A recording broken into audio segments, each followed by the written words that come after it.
Hi, Sam Hayes here with my second episode of Recap from One Stop, what's gone on the past week. The title Haste Makes Waste should also apply for me. I actually started this last week, and in Haste, the video did not itself record, so we're doubling up for 2 weeks this week. There's been a lot going on, especially with the rates changing, how it's kind of brought down the speed of the market. It's definitely changed how deals are going through and what's going on. One of the biggest things I'm looking at, though, and running into is issues that could be clarified with title prior to going into escrow. A lot of it's on the listing side. We're having some on the buyer side. So let's talk about it.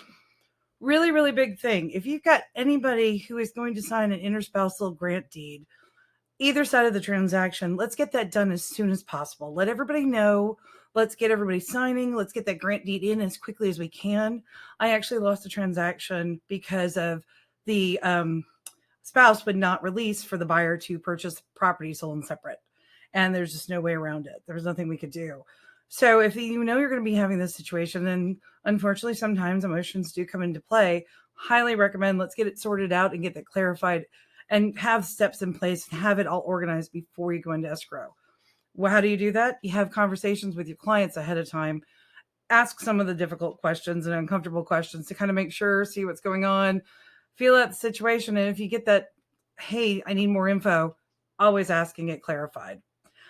Another issue we're running into a lot is everybody's got to have their own email address. I understand right now there's a lot of older sellers that are releasing properties they held as rentals. They're moving forward. They may have shared an email with a spouse. Whenever possible, it is best risk management because an electronic signature is the same as a pen signature. You really want to have everybody have their own email address when possible. It just is better for tracking. It's better for proof. It kind of negates any gray areas on that.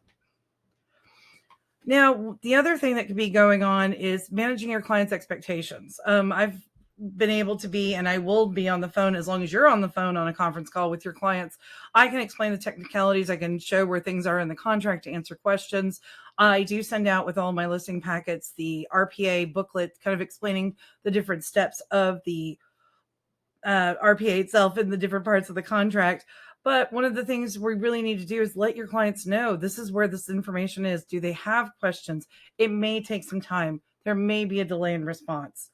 Managing expectations has been a really big deal about everything. So you're wanting to make sure you've got that taken care of. Circling back to dealing with when you're setting up for your listings and everything else, one of the great things I talked to Tommy Ditcher, he's a title officer with California Title that I work with occasionally. I do some of webinars and things with him and Mary Jane Morris. And I gave him a buzz because I was asking, what can we do to help make this an easier process? So a few things, even if your title company that you work with, say they don't want to open the prelim, they're concerned, there's a cost, all that fun stuff. You know what we can always still get is we can get the current tax records and the most currently recorded deed. And if we can get those two things to just kind of clarify who's on title. I had several transactions recently where we had multiple sellers on title. Nobody was aware. We thought we had an executed contract. We only had part of the parties. Now the lender had locked 5 days before the contract was executed. We're racing to make sure things are closing. It's a lot of confusion. And if we could just get some of this clarified at the beginning and take a beat, sort it out, it's going to go much smoother. The other thing he told me that would really help is to get that SI done. And I know nobody wants to deal with it. It's tedious. It's one more document, but that SI is going to get a lot of this stuff mitigated and solve these problems so that you know during the listing period, are there any liens? Can we get them cleaned up? Let's get it sorted out. It's going to put you in a better position to negotiate it as a listing agent. It's going to give a little bit more faith and connection with your clients, and it's going to have an overall better real estate experience, which leads to those referrals that we all count on in how we build our businesses. I will also say one thing to do, as I learned with this recording not working out, is definitely make sure you've got backups to your backups. I have triple redundancy with my things. I've got stuff in Dropbox. I've got stuff on Transaction Point. I've got stuff in DocuSign. Make sure you've got backups to backups. It's always a good thing to have, and there's always a potential for something going down. I have some agents that also have switched companies recently. Congratulations. That's awesome.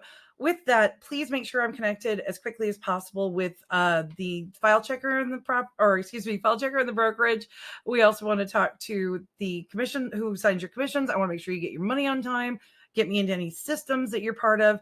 I want to get you set up as quickly as I can. I'm pretty good at picking up the ball and running with it, but it's much easier when I can talk to those people directly and don't have to go third party, just to make sure clarification, understanding, and they can maybe do a screen share with me to help me get online much faster, which would be great. Another reminder is also, please, anything you're doing, you want it in your email. I understand texting ends up happening. I understand other agents or your clients want to text.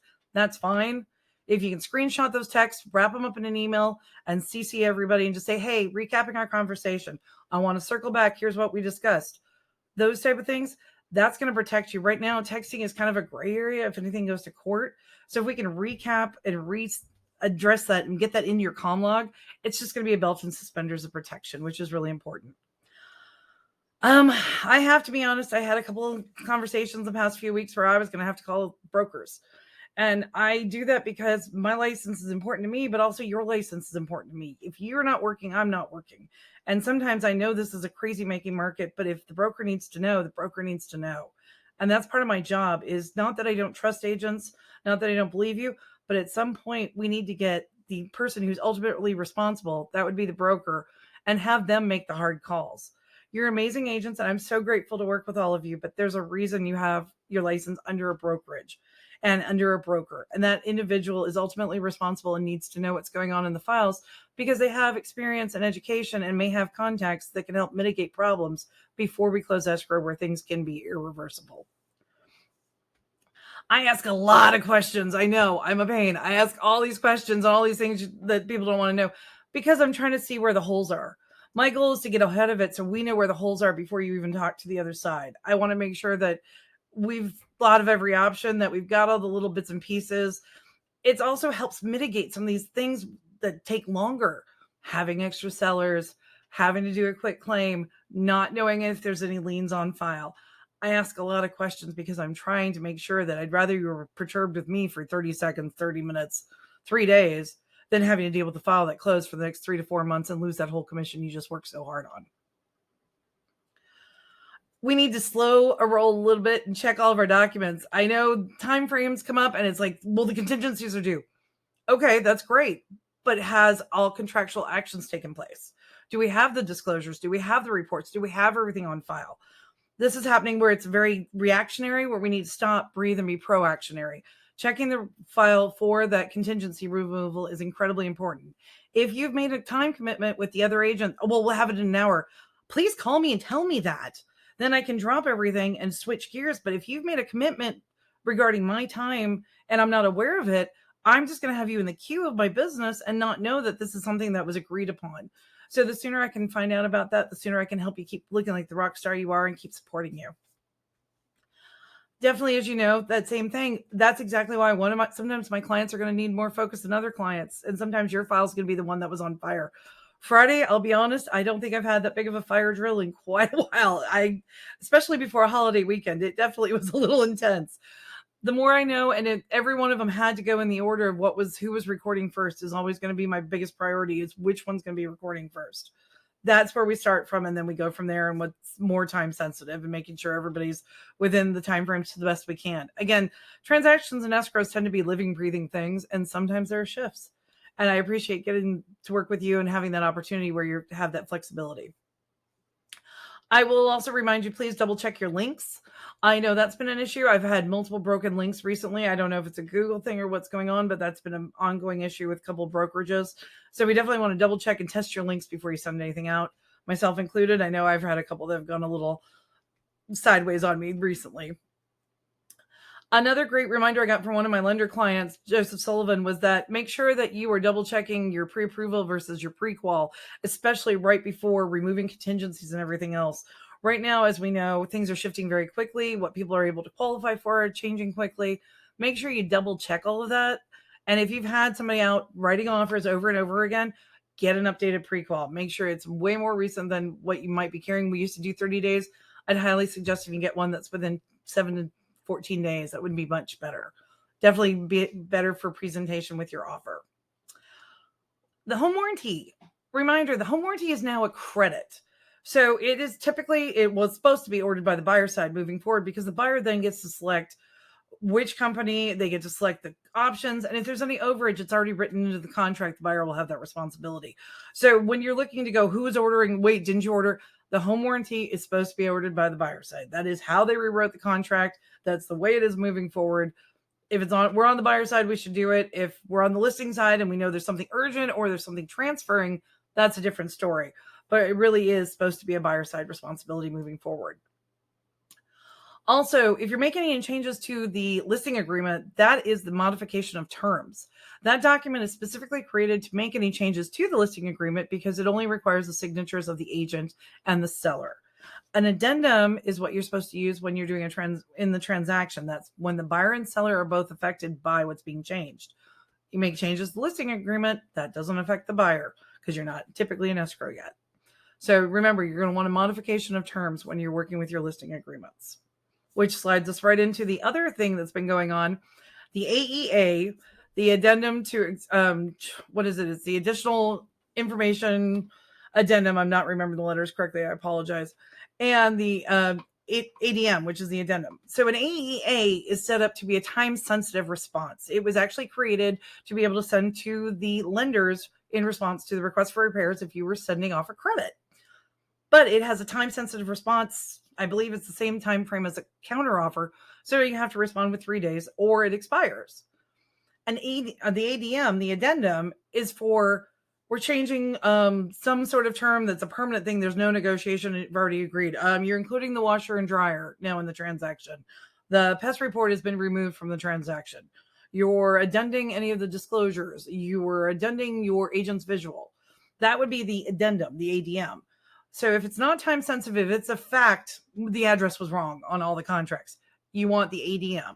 If you're trying to negotiate and pressure and you want to keep things moving forward, the AEA is the document you want. And you'll be able to tell because the bottom looks completely different. You'll see that it's got the time sensitive. You can even shorten it. There's all sorts of things. So if you have any questions, you can always give me a call to go over it. Numbering addendums. That's another thing that's been going on. So each addendum is to each document. If the RPA has an addendum, that's addendum number 1 to the RPA. That's why all the boxes are up at the top. If the agent's visual has an addendum, that's ADM 1 to the AVID. Every single addendum matches up to a document. If you're making a second addendum, but it's not to the same document, that's going to be ADM 1 to that new document. It can become an issue because if we have an ADM, we send over an ADM 3 to the RPA, but we've had 2 ADM 1 and 2 to, let's just say, the agent's visual, and the lender's asking, where is it?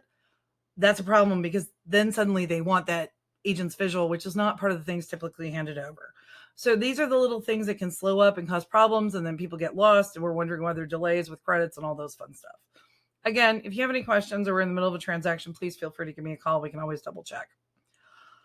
Notice to perform, notice to seller perform. This is an administrative action. This is definitely something that is done administratively. This is done because it's in the contract. It's to give notice. It was created administratively. It is not a reflection on you. It is not a reflection on how you're running the file. It is not a reflection on your client.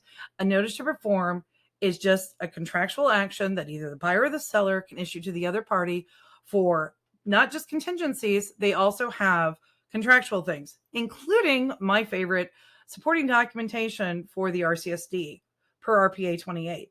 What does that mean, Sam? When I ask you, we need the trust documents, we need the LLC documents, we need all of those things. You can get notice to perform on that, and that can be a way for the other party to get out. So again, that circles back to the beginning of this whole thing where we need to have a conversation. Get those documents before you're writing offers. They're specifically created in trust. That's the trust certificate or declaration. The LLC docs, typically the articles of incorporation. The probate docs, where you have documents from the court stating that they have signing authority. Power of attorney, you want the original copy showing that this individual has signing authority. If you're representing a party that is not signing their name for themselves and they're signing any other way, you want proof that they're allowed to do that. It'll just save you time and effort. It'll save everybody else, and we'll have a much smoother transaction. Lastly, my favorite thing that I'm going to be begging and pleading everybody to do, the market condition advisory. Please be including this on your listings and also especially with your offers. What's great about this form, with everything that's going on, it covers what happens if you do a non-contingent offer. including for loan, appraisal, or investigations. It explains that you are not responsible for the market. You do not set the pricing. That is something that can shift where it could be worth $1 today or $1 million tomorrow.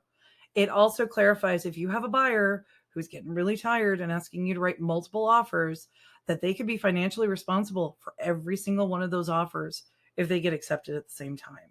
And then the other parties find out, because that is about acting in good faith.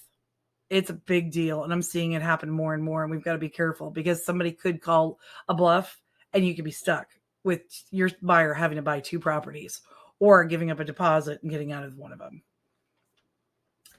As always, I'm here to help anytime. This is just kind of my brain dump from what I've seen the past 2 weeks. It's crazy out there. I know it is. My phone's surgically attached. As you can see, Sunday nights are a quiet time to get caught up, but I really am focused on providing the best service possible for you and constantly staying educated and learning every time when something goes wrong so we can do better the next time. My name's Sam Hayes. This is Why with One Stop. Verify everything with your broker. Feel free to give me a call anytime. 619-993-7264. Have a great day. I look forward to working with you. Thanks again for having me on the team.